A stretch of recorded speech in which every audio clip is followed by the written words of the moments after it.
종전 기대감에 환호했던 것도 잠시, 뉴욕 증시는 FOMC를 앞둔 경계감이 커지면서 간밤 혼조세로 마감했습니다.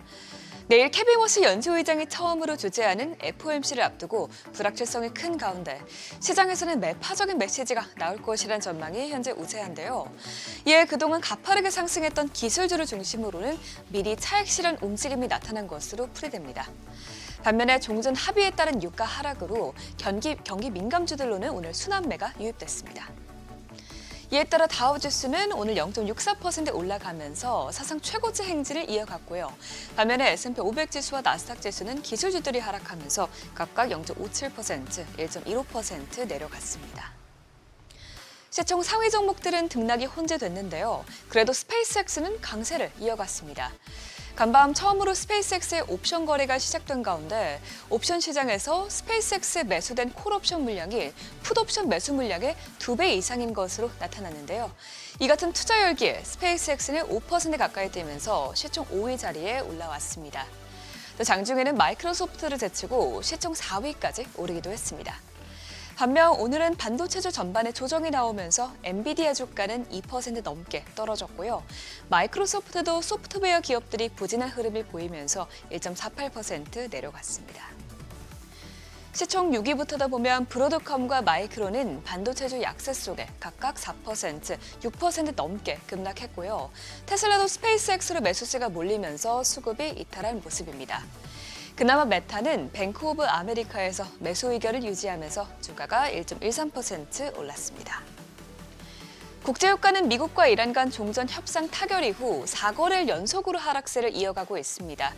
특히 오늘은 미국이 이란과의 종전 합의 서명식 직후 이란산 석유 판매 제재를 면제할 것이라는 보도가 나오면서 큰 폭으로 떨어졌는데요.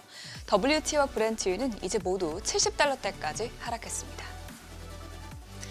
국채금리는 오늘 나온 수익물가 지수가 다소 뜨겁게 나왔지만 유가가 크게 하락하면서 내림세를 보였습니다.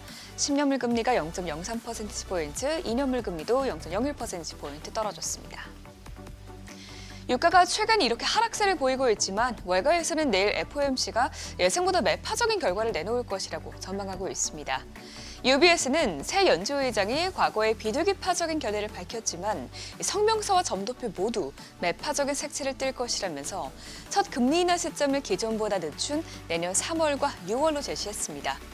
또 TD증권은 연준이 인플레이션 전망치를 상향 조정하는 동시에 올해와 내년 점도표에서 추가 금리 인하가 없을 수 있다는 점을 시사할 것으로 내다봤습니다. 골드만삭스 역시 이번 회의에서 기존의 금리 인하 가능성을 암시했던 포워드 가이던스는 철회가 되고 점도표 중간값도 올해 기준금리 동결을 나타낼 것으로 예상했습니다. 또 연준의 비공식 대변인인 닉 티밀하우스 월스트리트저널 기자는 이번 FOMC에서 과연 워시 의장이 점도표의 점을 찍을지 여부가 중요하다고 봤습니다. 워시는 지난해 연준은 시장에 너무 많은 정보를 준다면서 연준의 입은 무거워야 한다고 말했는데요. 만일 이를 위해서 점도표에 점을 찍지 않는다면 이 자체만으로도 점도표 제도의 의미가 약화될 것이라고 설명했습니다. 이런 가운데 아직까지 금리 선물 시장에서는 긴축에 대한 우려가 큰데요. 물론 종전 합의가 되기 직전이었던 지난주보다는 하락하긴 했지만 여전히 올해 말까지 금리 인상이 있을 것이라고 보는 확률은 60%에 달합니다. 전문가들은 이번 FOMC의 톤이 적어도 다음 실적 발표 시즌이 본격화되기 전까지 이 시장의 방향성을 결정할 것으로 보고 있는데요. 그렇기 때문에 투자자들 역시 결과를 확인하기 전까지는 공격적으로 베팅하기보다는 신중한 태도를 유지할 수밖에 없었던 것으로 풀이가 됩니다. 간밤에 발표된 뱅크 오브 아메리카의 글로벌 펀드 매니저 설문조사에서도 금리 인상에 대한 경계감이 한층 커진 것으로 나타났습니다. 향후 12개월 내에 연준이 금리를 인상할 것이라고 예상할 응답자 비율은 지난달에 16%에서 이번 달에는 40%까지 크게 높아졌고요. 또 응답자의 55%는 이번 FOMC에서 금리가 유지되고 매파적인 메시지가 나올 것으로 전망했습니다. 한편 같은 조사에서는 펀드 매니저의 80%가 반도체 롱 포지션을 가장 과밀화된 투자로 꼽았는데요. 다만 반도체와 AR 관련 자산이 과열됐다고 보면서도 AR 투자 사이클 자체는 여전히 이어질 것으로 판단해 적극적인 매도에 나서지는 못하고 있는 것으로 나타났습니다. 이에 대해서 마이클 하트넷 전략가는 아직 전술적 강세 포지션을 바꿔야 할 상황은 아니지만 그동안 많이 오른 반도체주 일부에서 포지션을 줄이는 움직임은 나올 수 있다고 예상한 점은 참고해 봐야겠습니다. 지금까지 굿모닝 마켓이었습니다.